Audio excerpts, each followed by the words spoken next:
ओम शांति। 29/10/2025। याद में तो बैठे ही होंगे। आप लोगों से तो पूछ सकते हैं। पूछा, याद में तो बैठे ही होंगे। अपने को आत्मा समझना है, देह भी है। ऐसे नहीं कि बिगर देह बैठे हो। अपने को आत्मा भी जब निश्चय करेंगे, पॉइंट ऑफ लाइट को देखेंगे, तब भी क्या है, धुंध तो साथ में है ही है। ऐसा नहीं कि गायब हो गए। ऐसे नहीं कि बिगर देह बैठे हो, परंतु बाप कहते हैं देह अभिमान छोड़ देही अभिमानी बनकर बैठो। इसमें जो मैंपन आ गया है, जो बात बात में क्या होता है, बॉडी कॉन्शियस हो जाते हैं, देह का अभिमान रहता है, उसको छोड़ दो।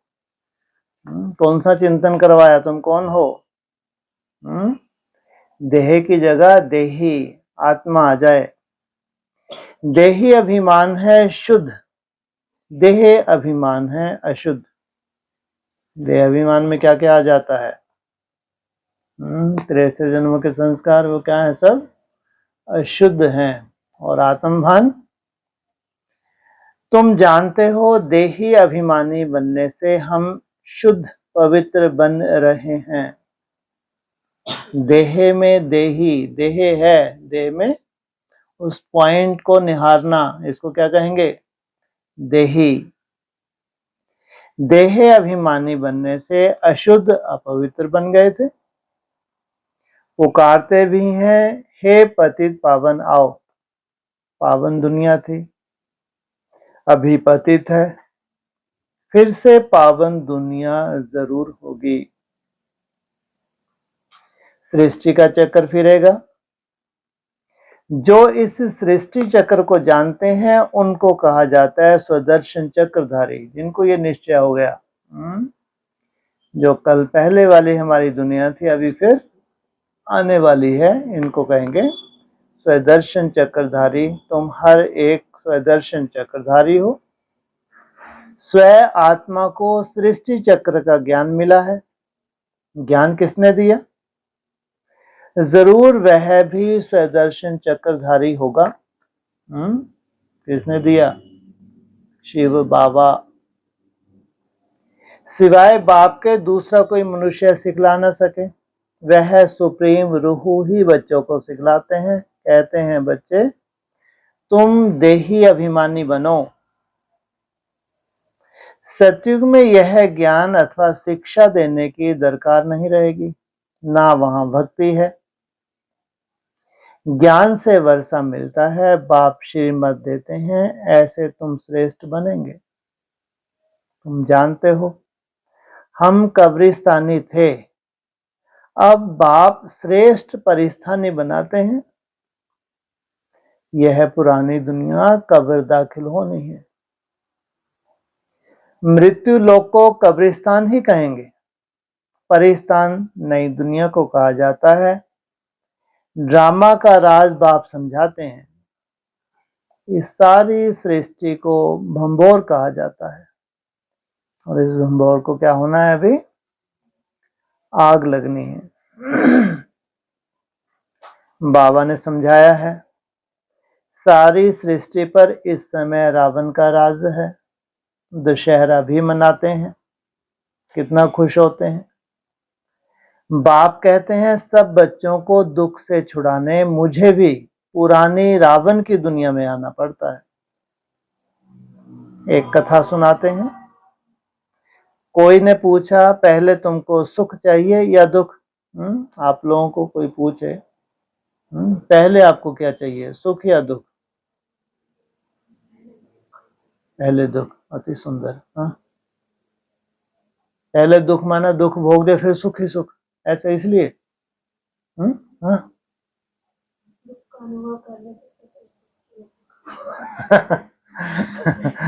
यहाँ वैल्यू की बात थोड़ी की है। यहाँ तो एक कहानी है। उन्होंने पूछा तो बोला सुख चाहिए। बुद्धि का तेज था, तो उसने क्या बोला, सुख चाहिए, सुख में जाएंगे तो वहां कोई यमदूत आदि आ ना सके। फिर तुमको कहां जाने की दरकार नहीं, वहीं कहीं ना अंदर छुप जाओ। यह भी एक कहानी है। बाप बतलाते हैं सुख धाम में कभी काल आता ही नहीं, अमरपुरी बन जाती है। तुम मृत्यु पर जीत पाते हो। कब पाते हो? हाँ, जब संगम युग स्वर्ग होता है तो तुम मृत्यु पर क्या पाते हो? तो मरोगे नहीं। कैसी होगी तुम्हारी मृत्यु? शरीर छोड़ने से पहले तुमको साक्षात्कार हो जाएगा। जैसे योगी शरीर छोड़ते हैं, तो ऐसे तुम्हारे शरीर छोड़ना होगा। तुम कितने सर्वशक्तिवान बनते हो, वहां कभी ऐसे नहीं कहेंगे कि फलाना मर गया, मरने का नाम ही नहीं। तो क्या कहेंगे? हाँ, एक चोला बदलकर दूसरा लिया, सरब भी खल बदलते हैं ना। तुम भी पुरानी खाल छोड़ नई खाल अर्थात शरीर में आएंगे। वहां 5 तत्व भी सतो प्रधान बन जाते हैं, सब चीजें सतो प्रधान हो जाती हैं, हर चीज फल आदि दी बेस्ट होते हैं। सत्युग को कहा ही जाता है स्वर्ग, वहां बहुत धनवान थे। इन जैसा सुखी विश्व का मालिक कोई हो ना सके। अभी तुम जानते हो, हम भी यह थे तो कितनी खुशी होनी चाहिए। धन तो यहाँ भी होता है तो धन वहां भी है, क्या अंतर है? यहाँ के धन वाले भी क्या समझते हैं कि हम तो स्वर्ग में हैं, बहुत सुख है, बहुत वैभव है, लेकिन तो भी यहाँ क्या कहेंगे? कब क्या हो जाए, कब अकाले मृत्यु हो जाए, कब कौन सी बीमारी से ग्रस्त हो जाएं, कब घर में छोटी मोटी टेंशन आ जाए, कोई बड़ी परिस्थिति बन जाए, कोई भरोसा है? इसलिए धन तो है, लेकिन वहां सतो प्रधान सुख सोचो। इसलिए वहां सुख भी कैसा है? तुमको सतो प्रधान है, कोई दुख है, शांति नहीं। एक एक को परिस्थानी बनाना है, बहुतों का कल्याण करना है। तुम बहुत साहूकार बनते हो, वह सब हैं गरीब। जब तक तुम्हारे हाथ में हाथ ना मिले तब तक स्वर्गवासी बन ना सके। वाह! कौन? जो नरकवासी हैं उनके लिए क्या कंडीशन है?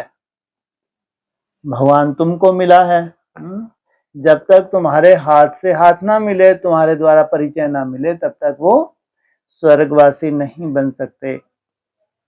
बाप का हाथ तो सबको नहीं मिलता है। बाप का हाथ किनको मिलता है? बाप के बच्चों को। फिर बच्चों का हाथ, बच्चे फिर दूसरों की सेवा करते हैं। बाप का हाथ मिलता है तुमको, तुम्हारा हाथ मिलता है औरों को, औरों का फिर मिलेगा औरों को। सोचो, जितना पीछे पीछे तो क्या हो रहा है? डायरेक्ट बाप से, सोचो कितने वैल्यूएबल होंगे वो। जैसे कोई तैरने वाले होते हैं तो एक एक को उस पार ले जाते हैं, तुम भी मास्टर खवैया हो, अनेक खवैया बन रहे हैं। तुम्हारा धंधा ही यह है, हर एक की नैया पार लगाने का रास्ता बताएं। नैया किसको कहते हैं? हाँ, तुम्हारा शरीर आत्मा के साथ साथ क्या बन जाए? सतो प्रधान बन जाए, खवैया के बच्चे खवैया बने। नाम कितना हल्का है, बागवान, खवैया। अब प्रैक्टिकल तुम देखते हो, तुम परिस्थान की स्थापना कर रहे हो। निमित्त कौन बने हुए हैं? हम बच्चे निमित्त बने हुए हैं, परिस्थान की स्थापना कर रहे हो। तुम्हारे यादगार सामने खड़े हैं, नीचे राजयोग की तपस्या, ऊपर में राजाई खड़ी है। कौन सा यादगार? देलवाड़ा। नाम भी देलवाड़ा बहुत अच्छा है। बाप सबकी दिल लेते हैं, सबकी सदगति करते हैं। दिल लेने वाला कौन है? यह थोड़े ही किसको पता है। ब्रह्मा बाप का भी बाप शिव बाबा है। ब्रह्मा की दिल भी किसने ली? शिव बाबा ने। सबके दिल लेने वाला बेहद का बाप ही होगा। तत्वों आदि सबका कल्याण करते हैं। यह भी बच्चों को समझाया है और धर्म वालों के शास्त्र आदि कायम है। और तुम्हारा किस किस को नहीं जानते? ना तो तुम्हारे धर्म स्थापक का मालूम है और ना ही तुम्हारे तो उनके तो कौन सा है तुम्हारा धर्म? तो ये शास्त्र है। देवता धर्म का शास्त्र कौन सा है? गीता। तो उन्होंने किसका नाम डाल दिया? कृष्ण का नाम डाल दिया। तुमको ज्ञान मिलता ही है संगम पर, फिर विनाश हो जाता है तो कोई शास्त्र नहीं रहता। शास्त्र है भक्ति मार्ग की निशानी। यह है ज्ञान। फर्क देखा ना? भक्ति अथाह है। देवियों आदि की पूजा में कितना खर्चा करते हैं। बाप कहते हैं इनसे अल्पकाल का सुख है। जैसी जैसी भावना रखते हैं वैसी पूरी होती है। भावना का फल भी मिलता है। देवियों को सजाते सजाते कोई को साक्षात्कार हुआ, बस बहुत खुश हो जाते हैं, फायदा कुछ भी नहीं। मीरा का भी नाम गाया हुआ है।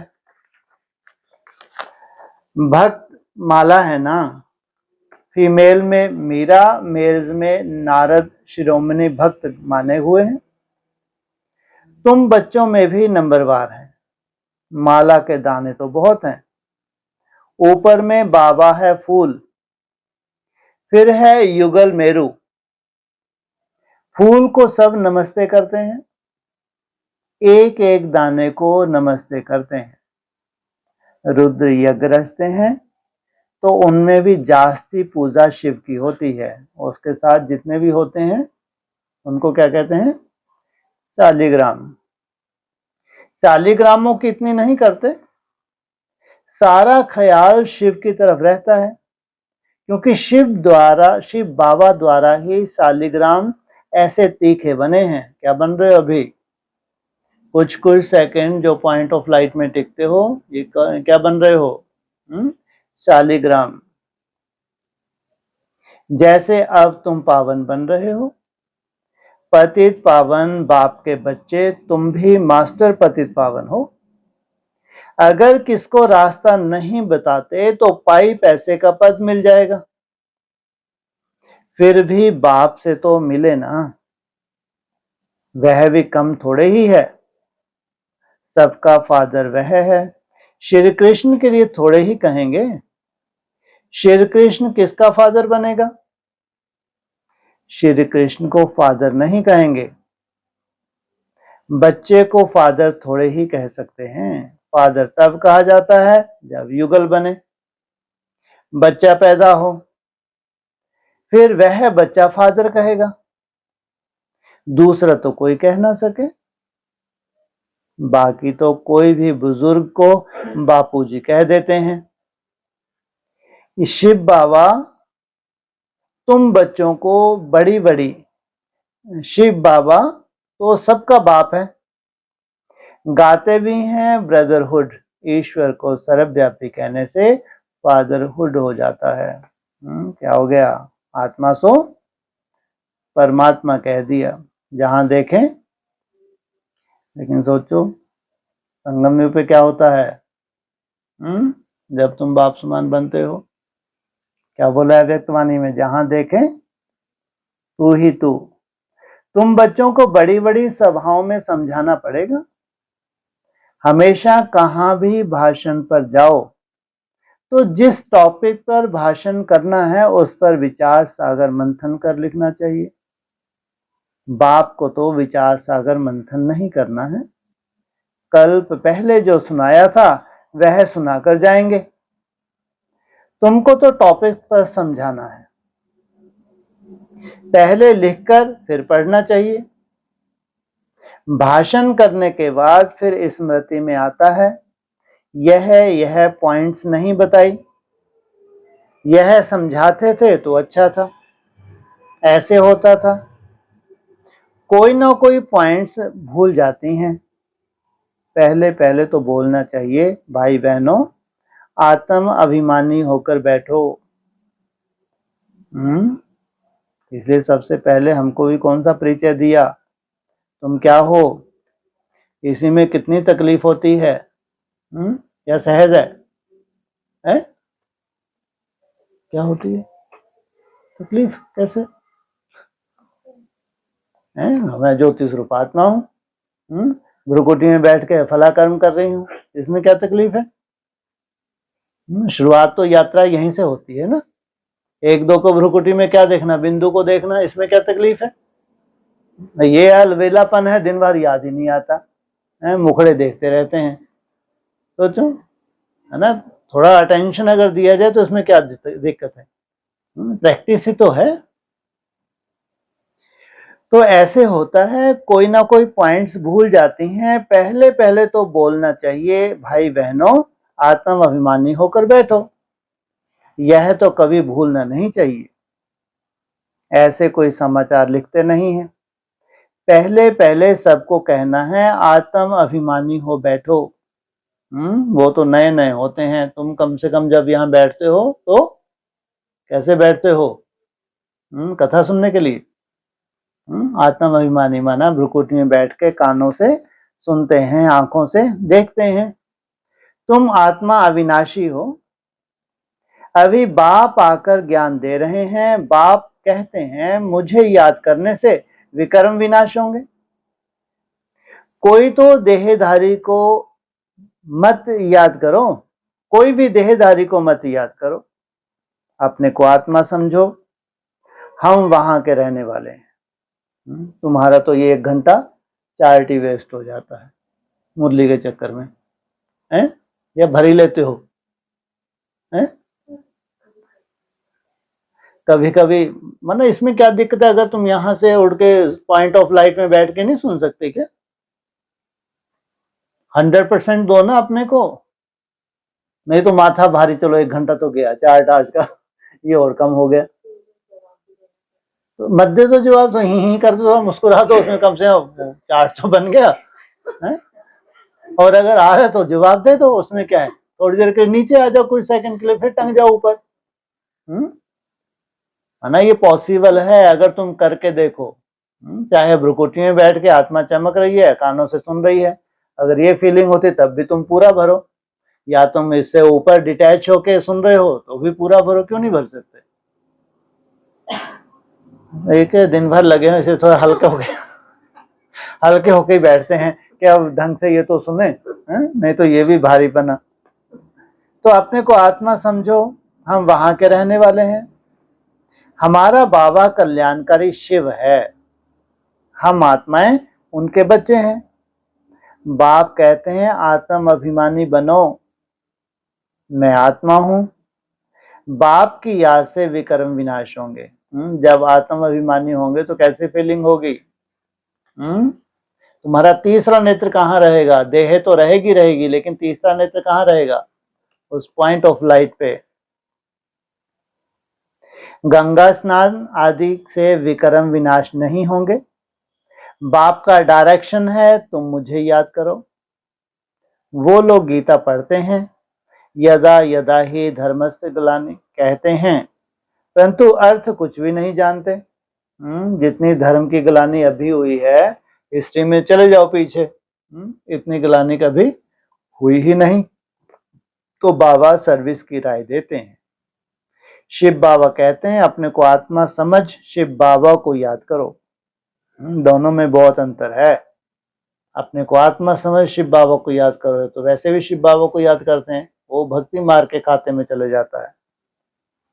वह समझते हैं, श्री कृष्ण ने कहा, तुम कहेंगे शिव बाबा हम बच्चों को कहते हैं मुझे याद करो, जितना मुझे याद करेंगे उतना सतो प्रधान बन ऊंच पद पाएंगे। एम ऑब्जेक्ट भी सामने है, पुरुषार्थ से ऊंच पद पाना है। उस तरफ वाले अपने धर्म में ऊंच पद पाएंगे। हम दूसरे के धर्म में जाते नहीं हैं, वह तो आते ही पीछे हैं। वह भी जानते हैं हमसे पहले पैराडाइज था। क्या लिखा हुआ है बाइबल में? क्राइस्ट से 3000 वर्ष पहले भारत में क्या था? पैराडाइज। भारत सबसे प्राचीन है। कौन कह रहे हैं ये? ये भगवान के महावाक्य हैं। परंतु कब था वह कोई नहीं जानते। उन्हों को भगवान भगवती भी कहते हैं, परंतु बाप कहते भगवान भगवती नहीं कह सकते। भगवान तो एक ही मैं हूं। हम ब्राह्मण हैं, बाप को तो ब्राह्मण नहीं कहेंगे। वह है ऊंच से ऊंच भगवान।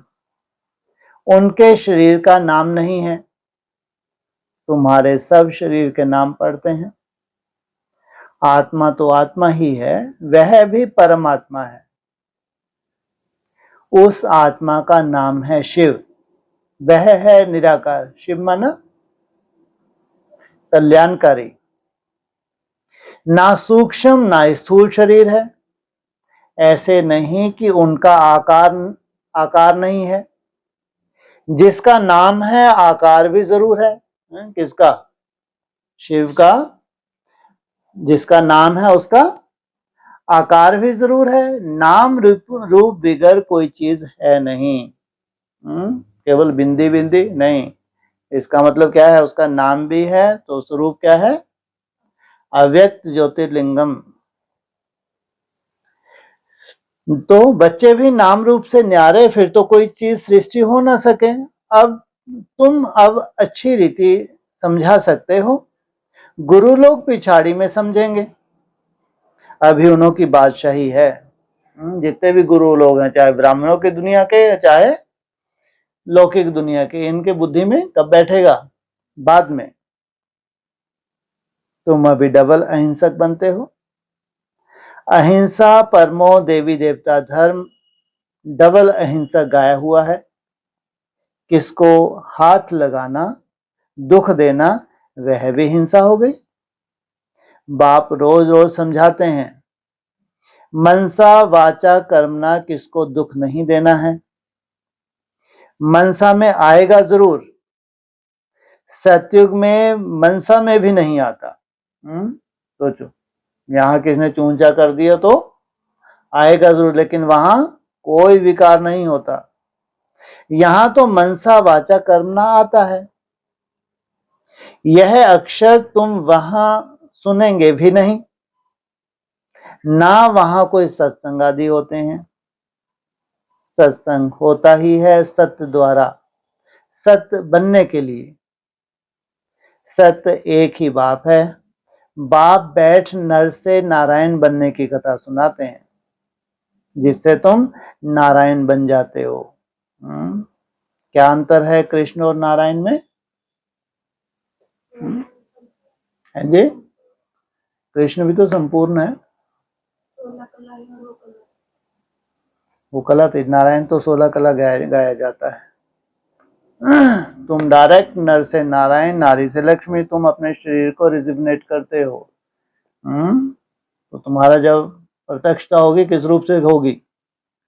हाँ, शरीर सहित सतो प्रधान बनते हैं।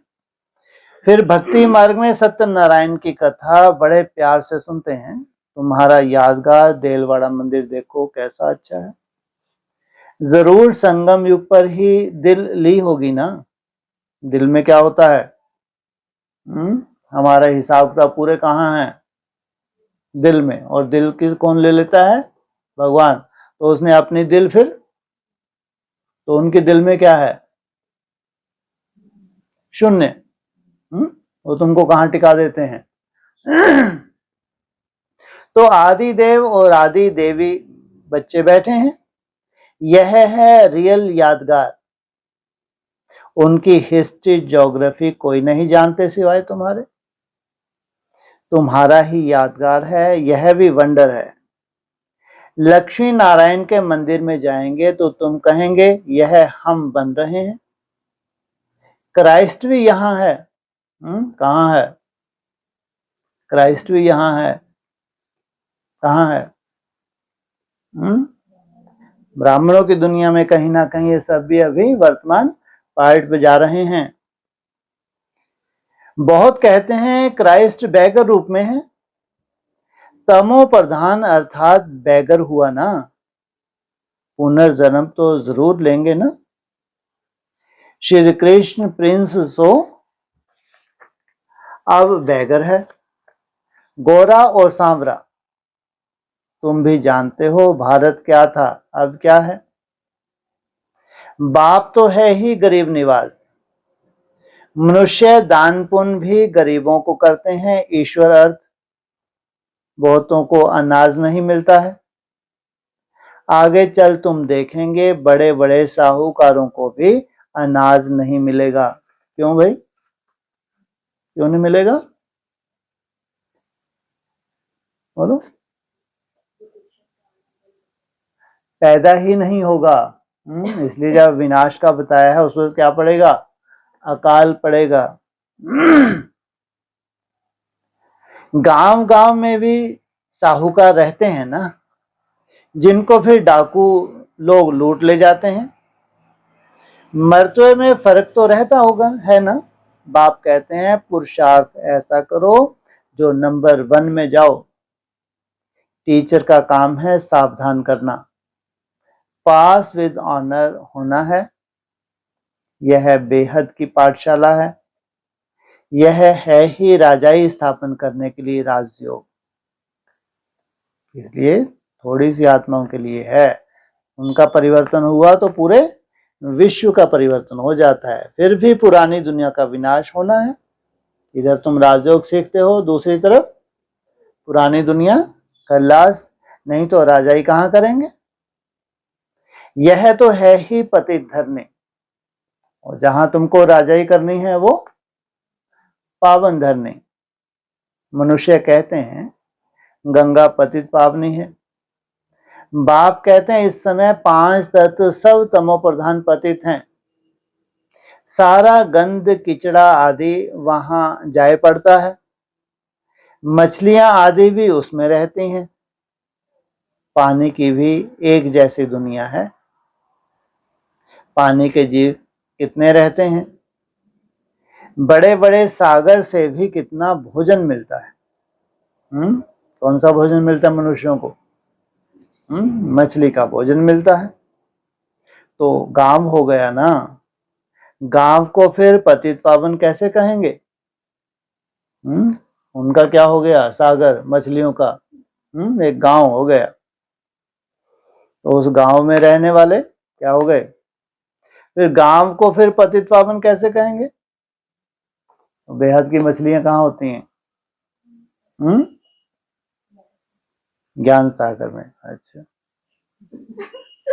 बाप समझाते हैं मीठे मीठे बच्चे, पतित पावन एक बाप है। मछली की क्या विशेषता है? विशेषता है, बुराई है? है? अच्छा, ये विशेषता है उसकी। देहवान कितना होता है? हड्डी कितनी सी है? ना के बराबर है ज्ञान की हड्डी। देहवान ढेर का ढेर भरा हुआ है। तुम्हारी आत्मा और शरीर पतित हो गया है, अब मुझे याद करो तो पावन बन जाएंगे। तुम विश्व के मालिक खूबसूरत बन जाते हो। वहां दूसरा कोई खंड होता नहीं, भारत का ही ऑलराउंड पार्ट है। तुम सब ऑलराउंड हो। तुम्हारे से सृष्टि की शुरुआत होती है और अंत तुम देखते हो। अंत के बाद फिर तुम ही क्या करते हो? आदि करते हो। नाटक में एक्टर नंबरवार आते जाते हैं, ये केवल कहने की बात है या कहीं थोड़ा बहुत महसूस होता है कि हाँ ऐसा है, हैं? या भक्ति मार्ग जैसा ही है? हैं जी, सही है। नंबर वन माना एक तो होता है कि जैसे मुरली में पॉइंट्स रिपीट होते हैं, ब्रह्मा कुमारी यही रट्टे लगाती गए, है ना, पूरी एडवांस पार्टी के यही रट्टे, हमारे भी वही रट्टे। ओके, हाँ। कम से कम हम लोग कुछ कर रहे हैं, केवल वैसे ही कथा कहानी नहीं सुन रहे, हम लोग प्रैक्टिकल कर रहे हैं।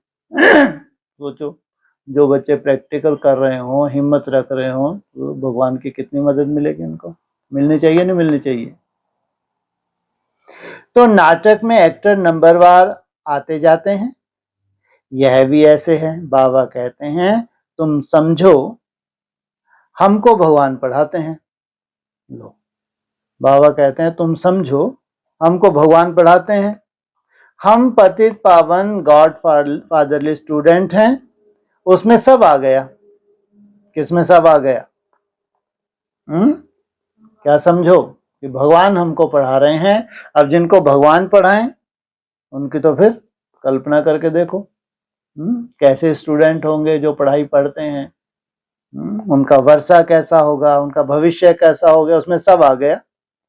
पतित पावन भी हो गया, गुरु टीचर भी हो गया, फादर भी हो गया, सो भी निराकार। तुम्हारा बाप टीचर गुरु क्या है? निराकार। यह है incorporeal God father world university. कितना अच्छा नाम है। ईश्वर की कितनी महिमा करते हैं। जब बिंदी सुनते हैं तो वंडर लगता है, इतनी महिमा है, लेकिन है क्या वो? बिंदी। अगर उसकी तुमको महिमा जाननी है तो खुद बिंदी में टिको। जितने सूक्ष्म बिंदी में तुम टिकोगे तो उसकी महिमा का एहसास होगा, और तुम भी क्या बन जाओगे? बिंदी से सिंधी, सिंधु सिंधी नहीं, किसने बोला? ब्रह्मा बाबा, हाँ बीच में इंटरफेयर करते, सिंधी थे ना वो, है? तो ईश्वर की महिमा कितनी करते, और चीज क्या है? बिंदी। इनमें पार्ट कितना भरा हुआ है। अब बाप कहते हैं देह होते हुए, ग्रस्त व्यवहार में रहते हुए मां में कम याद करो। भक्ति मार्ग में जो नौदा भक्ति करते हैं उसको कहा जाता है सतो प्रधान नौदा भक्ति। कितनी तेज भक्ति होती है। अब फिर तेज रफ्तार चाहिए याद की। नौदा भक्ति के बाद क्या होता है उनको? साक्षात्कार होता है। अब वैसे ही तुमको क्या चाहिए? याद चाहिए। तो फिर तुमको भी क्या होगा? चाहे स्वयं का साक्षात्कार हो या फिर बाप का साक्षात्कार हो, प्रैक्टिकल। तेज याद करने वालों का ही ऊंच नाम होगा, विजय माला का दाना बनेंगे। अच्छा, मीठे मीठे सकील हृदय बच्चों प्रति माता पिता बाप दादा का याद प्यार। Good morning. रूहानी बाप की रूहानी बच्चों को, बच्चों की रूहानी बाप दादा को ओम शांति।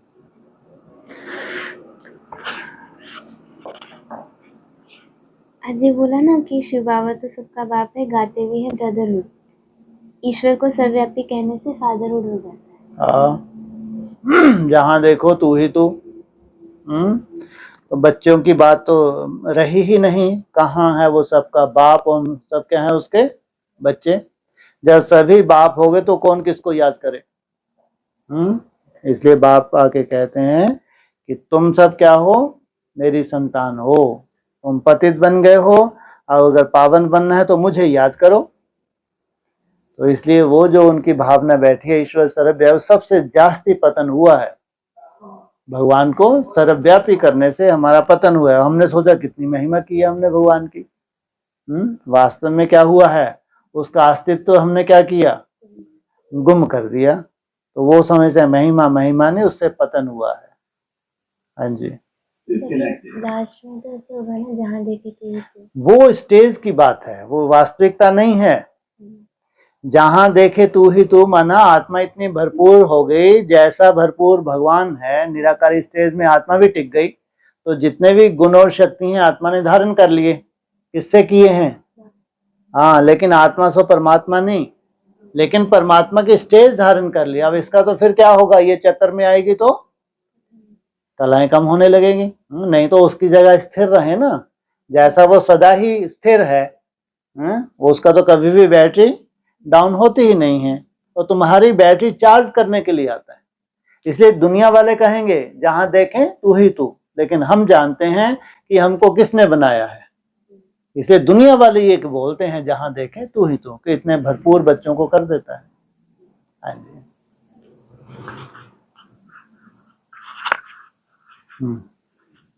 ये भक्तमाला और विजयमाला अलग अलग होती है।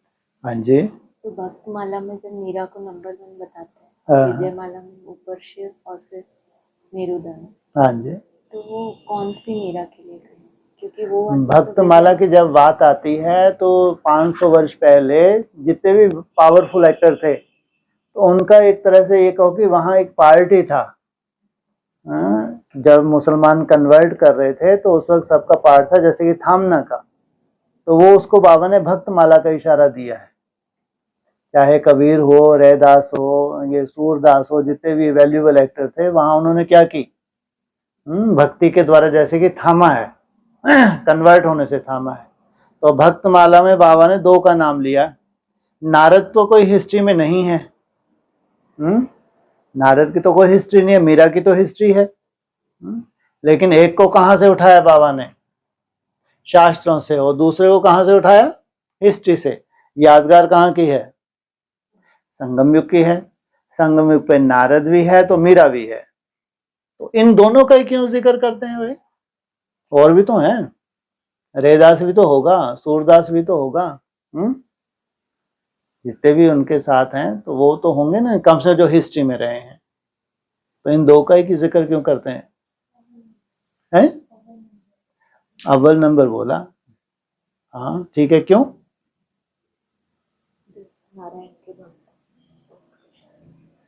नारायण के भक्त हैं। अगर भोलेनाथ का होते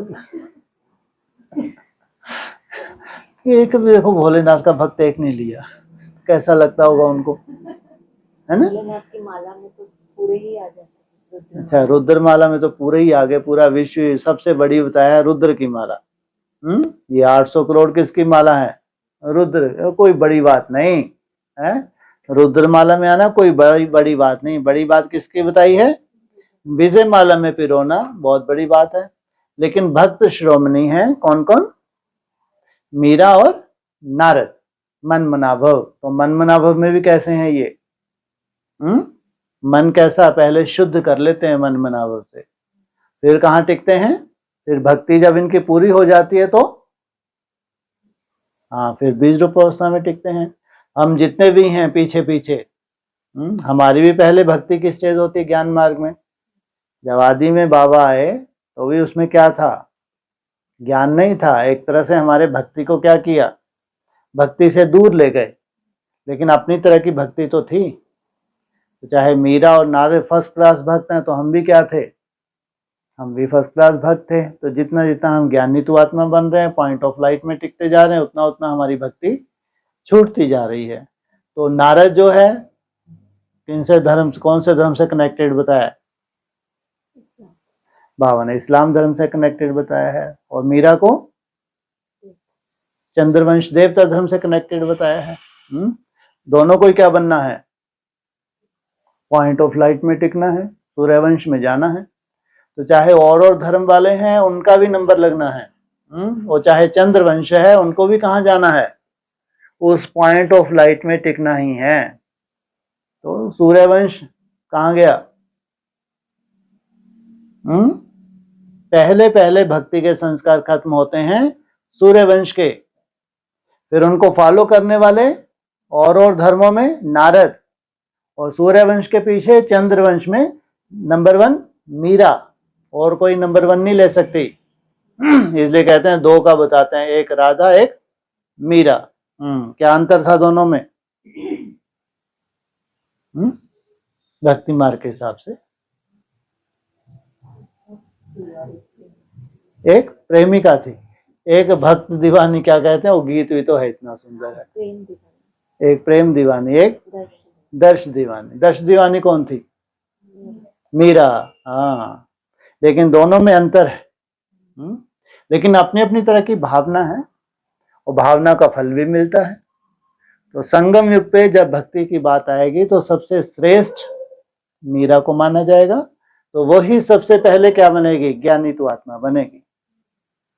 उधर जब और धर्मों की बात आएगी तो सबसे पहले नारद को लिया जाएगा, फिर और धर्म वाले उस स्टेज में टिकेंगे।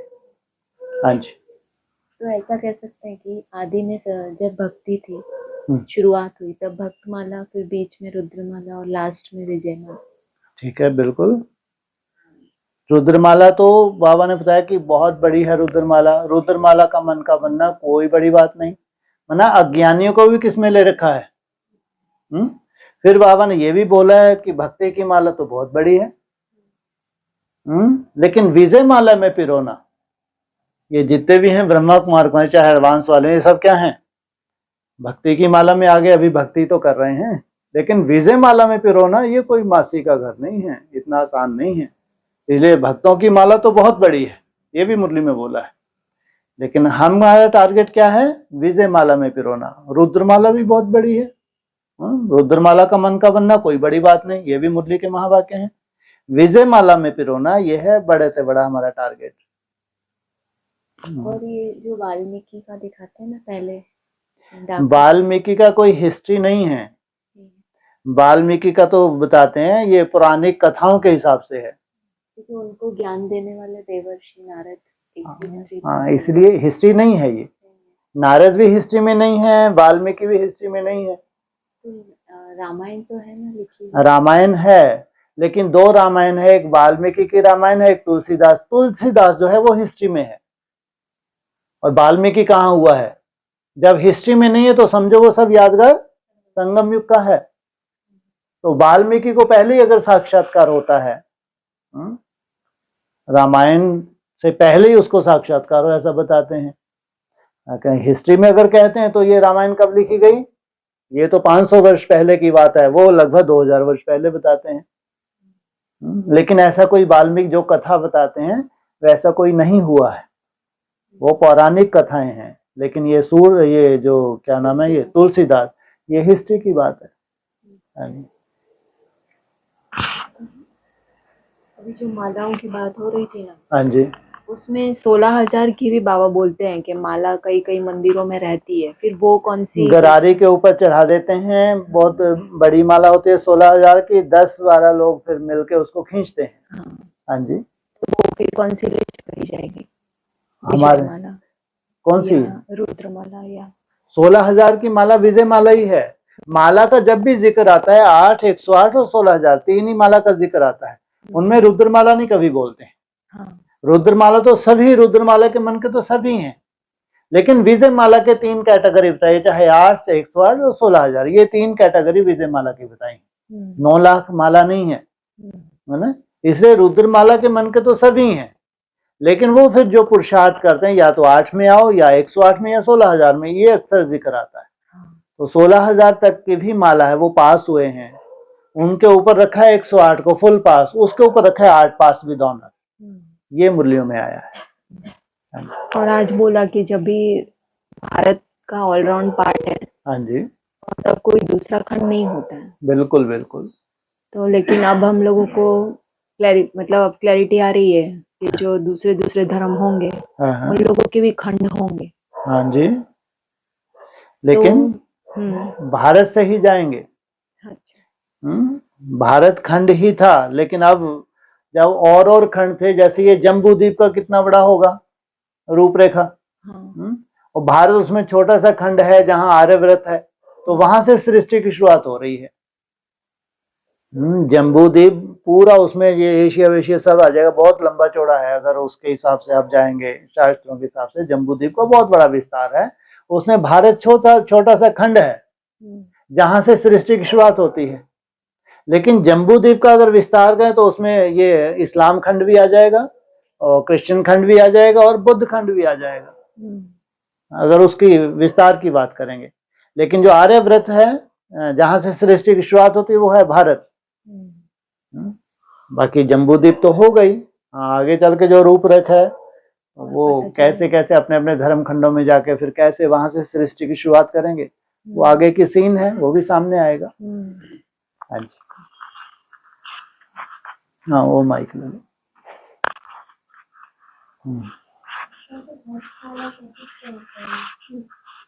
नहीं, भक्तमाला तो अब पूरी दुनिया ही भक्त है। सभी अपने अपने जो धर्म मत पंथ हैं तो उनको भी कहेंगे। भक्ति में तो सब तरह की भक्ति आ जाती है। अब वो देखा जाए तो अब अगर ज्ञान मार्ग के हिसाब से देखें तो ये 9 लाख में भी भक्त कैटेगरी है। उसके हिसाब से 9 लाख के हिसाब से जो पास हुए हैं उन्हीं को कहेंगे राजयोग सीखा है। बाकी तो सभी भक्ति हैं। भक्ति का फल ही देने तो भगवान आता है, कोई ऐसी बुराई नहीं है उसमें। लेकिन ये बोला कि बाबा ने कि पतन हुआ है, व्यभिचारी बनते गए। अगर भक्ति भी अव्यभिचारी होती तो ऐसा पतन ना होता। बाकी भक्ति कोई ऐसा थोड़ी है, बुरी चीज थोड़ी है। जो जो सात्विक भक्त थे तो उनके तो बहुत साक्षात्कार भी हुए हैं, उनको हिस्ट्री में हुए हैं। तो भक्ति का ही फल देने के लिए भगवान आया है। लेकिन अब बाबा उन संस्कारों से हमको छुड़ाता है जिनसे हमारा पतन हुआ है, इसलिए हमको समझ देता है। ज्ञान माना समझ, समय पढ़ाई से आधार से हमका परिवर्तन होता है हमारा। आज कहानी बता रहे थे ना, क्या सुखता हुआ माना वो ये आपकी समझ के ऊपर डिपेंड करता है कि आप भगवान ने आपको ऑफर किया है कि आपको पहले क्या चाहिए, पहले सुख चाहिए या दुख चाहिए। अब कोई कहेगा कि दुख पहले से, जल्दी से दुख भोग लो फिर सुख ही सुख।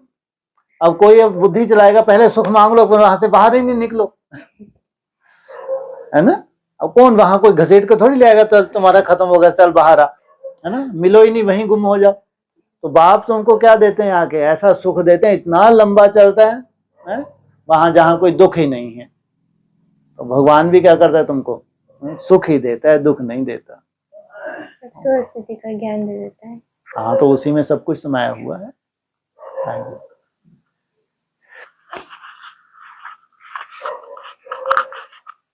ये आया था पॉइंट कि शिव बाबा का भी ऑक्यूपेशन तुम जानते हो। बच्चे बाप का ऑक्यूपेशन जरूर बाप द्वारा ही जानेंगे ना। तुम कुछ भी नहीं जानते थे। छोटे बच्चे पढ़ाई से क्या जाने, 5 वर्ष के बाद पढ़ना शुरू करते हैं, फिर पढ़ते पढ़ते कई वर्ष लग जाते हैं ऊंच इम्तिहान पास करने में। बाप के ऑक्यूपेशन को जानने की शुरुआत 5 वर्ष की पढ़ाई के बाद। इसका ये मतलब, हाँ, पहले समझदार तो बने। 5 वर्ष के हुए, तुमको थोड़ा सा रियलाइजेशन हुआ ये पढ़ाने वाला जो साकार बाप है तो ये कैसे प्रैक्टिकल माला का रूप तैयार कर रहा है, कैसे डमरू में विनाश हो रहा है, कैसे ऑक्यूपेशन जो इनका है, मेन टारगेट क्या है, तुमको देवता।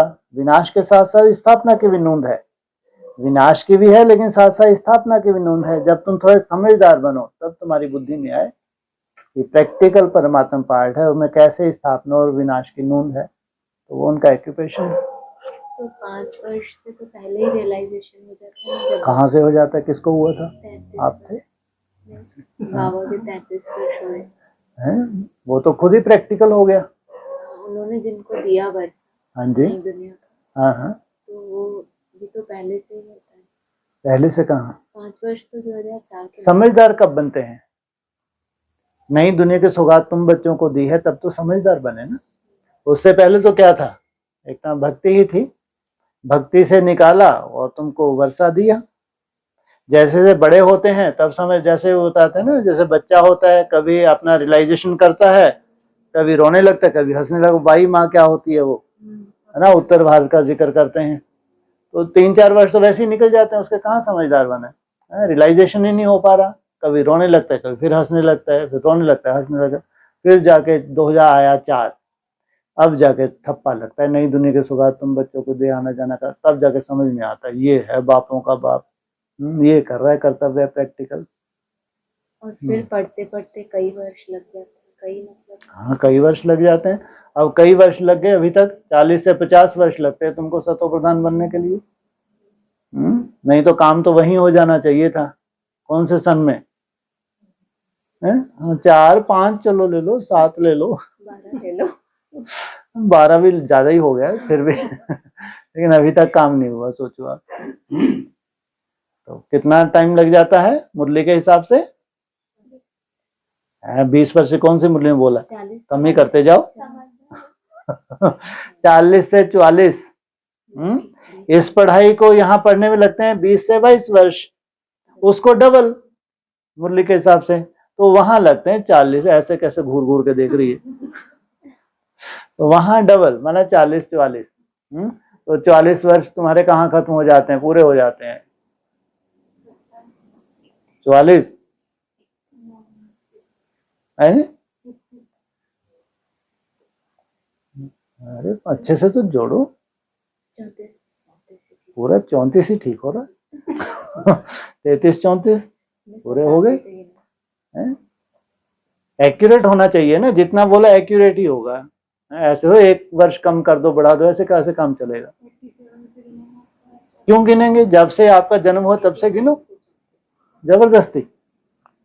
ये भी बोला है ना कि कृष्ण की अगर जन्म पत्री खुल गई तो समझो सारे, हाँ सबकी खुल जाएगी, क्यों नहीं? सब अंग संगी होते होंगे ना उसके। टाइम पीरियड जो एक के लिए होता है तो सबके लिए तो नहीं हो सकता। लो जितने भी बाल गोपाल हो, गोप गोपियां हो, तो इर्द गिर्द ही होते होंगे ना। अगर उसकी कहीं जाके जन्म पत्री मिल जाए तो उसके जो ग्रह दशा है तो उसी ग्रह दशा में दूसरे भी जीते हैं, तो सबकी जन्म पत्री मिल जाए। मुरली में तो यही बोला है, अगर उस एक की जन्म पत्री मिल जाए तो सबकी खुल जाए। मिलेगी जरूर, कहीं तो होगी, है ना? जो ये मुरलियों में टाइम पीरियड बताते जाते हैं, हाँ तो सबकी खुलेगी ना अभी आगे चल के। तो अभी उस जन्म पत्री में और क्या बाकी है खुलने का? अभी सबके ग्रह दशा खुलनी बाकी है अभी। हाँ, एक की जन्म पत्री खुल जाए तो सबकी मिल जाए, उसमें समाई हुई है, तो कुछ तो नूंद है, आगे चल के ये क्लियर होगा।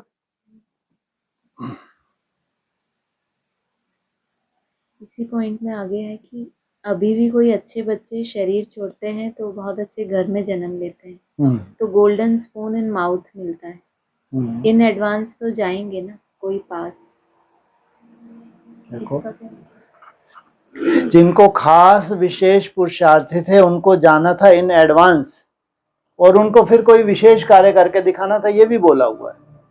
अच्छे अच्छे घर में जाएंगे, अच्छे अच्छे घर भी 2 तरह के होते हैं, अच्छे अच्छे भक्तों के यहाँ जन्म लेना, golden spoon in your mouth. तो ये भी अच्छे से साहूकार के घर में, और तो राजाओं के भी बोला हुआ था कि इनके घर तुम्हारा राजाओं के घर में जन्म लोगे फिर ऐसा ऐसा, ये भी बोला हुआ है मुरली में। लेकिन इन एडवांस कि यहाँ तुमने नूंद कर ली है, अब तुमको कोई विशेष कार्य करने के लिए तो ऐसे ऐसे जगह जन्म लोगे। तुम्हारे संस्कार तो पहले से ही हैं, जो तुम्हारे संस्कार है वहां संस्कार क्या होंगे, वे संस्कार वहां जागृत हो जाएंगे, और जो भी तुमको जलवा दिखाना है फिर दिखाओगे। इसलिए बोला था जब शरीर छोड़ के जा रहे थे बच्चे तो भविष्यवाणी भी कर देते थे। अब ये एडवांस कोई विशेष कार्य करेंगे जाके। ये बोला है कि जिनका बाप के साथ पूरा लव है उनको बहुत कशिश होती है। अब आत्मा बाप को कैसे मिले? मिलना होता है साकार में, निराकारी दुनिया में तो कशिश की बात ही नहीं, वहां तो है ही सब पवित्र, कट निकली हुई है, कशिश की बात नहीं। लव की बात यहाँ होती है। हाँ जी। तो जो अवैध ज्योतिर्लिंगम से मिलने की बात आती है, हाँ जी, तो वो यहाँ की बता रहे हैं। मतलब निराकारी स्टेज में जब चले गए वहां तो कट उतर गई। आत्मा रूपी सुई की पूरी कट उतरने के बाद तुम डायरेक्ट पहले उतरे, तो पूरी कट उतरने के बाद डायरेक्ट बाप से सीखोगे। लेकिन उससे पहले अब निराकार आकर्षित कैसे करेगा? जैसे ब्रह्मा बाबा में थे, है ना, या साकार बाप में थे, तो आकर्षण तो उनके थ्रू करता था ना। वो निराकार है, निराकार को कैसे, निराकार कैसे आकर्षण होगी? तो थ्रू उनके आकर्षण करता था वो। लेकिन जब पूरी कट उतर जाए फिर डायरेक्ट बाप से, तो बात की बात है, वो लास्ट है। लेकिन इसलिए ये पॉइंट में यही तो इशारा दिया कि साकार के थ्रू ही तो आकर्षण करेंगे ना। बच्चों को पढ़ाना, बच्चों को पढ़ाई की आकर्षण हो, धारणाओं की आकर्षण हो। तो वहां बोला वहां कशिश की बात ही नहीं, निराकारी दुनिया में वहां कोई बात ही नहीं है। परम धाम में जड़वत, वो नहीं, हाँ जो स्टेज बन गई निराकारी, जो हाँ डायरेक्ट सीखेंगे बताया, हाँ हाँ, तो वहाँ बता रहे हैं कशिश की बात ही नहीं। नहीं ये कशिश की बात नहीं है, आप वहां क्यों नहीं ले जा रहे इसको जहां सब जड़वत हो जाएंगे? क्योंकि बोला ना ऊपर की आत्मा बाप को कैसे मिलना होता है साकार में। इसलिए कहा जब मिलना होता है साकार, इसका यहाँ तो जड़वत नहीं है ना, जो चैतन्य आत्मा मिल रही है वो बाप प्रवेश है, तो यहाँ वायुमंडल उनको ऐसा मिलता है। एक जड़ परम धाम है, अभी उसका ये जिक्र नहीं, यहाँ जब ये बोला गया पॉइंट तो जरूर ये जड़ परम धाम की बात है, वहां कोई आकर्षण वाली बात नहीं, इसलिए कोई वैल्यू भी नहीं है वहां। परम धाम में 800 करोड़ आत्माएं जाके वहां उसके शिव के करीब होंगी तो कोई आकर्षण नहीं है। जैसे जैसे संस्कार लेके गई हैं वैसे संस्कार के हिसाब से उनको नीचे उतर जाना है, मतलब वहां कोई ऐसी वैल्यू नहीं है परम धाम में। हाँ ये है कि उसकी रेस्ट हो गई लंबे समय की, रेस्ट होने के बाद अब फिर से उसको पार्ट अपनी तरह का बजाना है, अपने समय पे नीचे आना है। ये आया इसी मुरली में कि नंबरवार माला कैसे बनती है। तुम हो स्टूडेंट वंडरफुल, स्कूल में भी बच्चों को दौड़ाते हैं निशान तक, बाबा भी कहते हैं तुमको निशान तक दौड़कर फिर यहाँ ही आना है। यहाँ ही का क्या नई दुनिया में तुमको निशान तक दौड़ाया, उस थमले को तुमने टच किया, जिस नंबर पे टच किया उतने तुम करीब हो गए उसके, उतनी जास्ती तुम्हारी बैटरी चार्ज हुई है, और फिर तुमको यहाँ ही आना है, तुमको वहीं नहीं बैठ जाना है। नहीं तो वहां टच किया तुमको लगे कि जन्म मरण से हमको तो छूट नहीं है, हमको वापस नहीं जाना है। तुम्हारी रेस है कि जिस नंबर पे जो जाके तुम टच करते हो वैसा तुम्हारे जैसे समान बन जाते हो, बाप समान बन जाते हो, लेकिन वहां टच करके तुमको वापस यहाँ नई दुनिया में आना है। सृष्टि की शुरुआत तो वहां नहीं होगी ना। चलो ओम शांति।